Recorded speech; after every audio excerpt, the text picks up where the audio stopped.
मानसिंग खोराटे यांच्या बेताल वक्तव्याचा निषेध. चंदगडच्या सीमा भागातील मराठी भाषिकांसाठी पाण्याच्या मुद्द्यावर संताप. शिनोळी ते डॉल्फिन सभागृहापर्यंत पायी निषेध मोर्चा.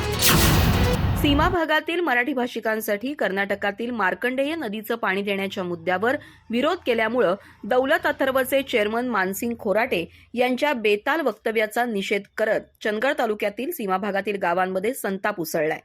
यासाठी आज शिनोळी फाटा ते डॉल्फिन कार्यालयापर्यंत पायी निषेध मोर्चा काढण्यात आला. मोर्चाच्या समारोपानंतर डॉल्फिन सभागृहात झालेल्या सभेत खोराटे यांच्या वक्तव्याविरोधात तीव्र नाराजी व्यक्त करण्यात आली. चंदगडचे आमदार राजेश पाटील यांनी कर्नाटकचे खासदार जगदीश शेट्टर यांच्यासह तिलारी जलाशयाचे पाणी कर्नाटकला पुरवठा करण्याबाबत चर्चा केली होती, ज्यामुळे चंदगडच्या सीमा भागातील गावांनाही या पाण्याचा लाभ होईल. मात्र मानसिंग खोराटे यांनी याला विरोध करत पाणी पुरवठ्यावर आक्षेप घेतला. त्यांच्या या वक्तव्यामुळे सीमा भागातील मराठी भाषिकांनी संताप व्यक्त करत निषेध मोर्चा काढला.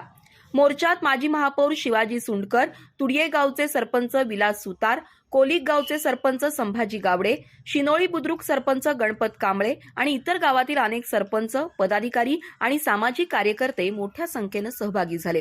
कार्यकर्त्यांनी खोराटे यांच्या वक्तव्याचा निषेध करत सीमा भागातील नागरिकांच्या पाण्याच्या समस्येचं महत्त्व अधोरेखित केलं. मार्कंडेय नदीचं पाणी मिळणं हे सीमा भागातील गावांसाठी अत्यावश्यक आहे आणि या पाण्यामुळे अनेक गावांचा पाणीपुरवठा सुरळीत होईल अशी भूमिका मांडण्यात आली.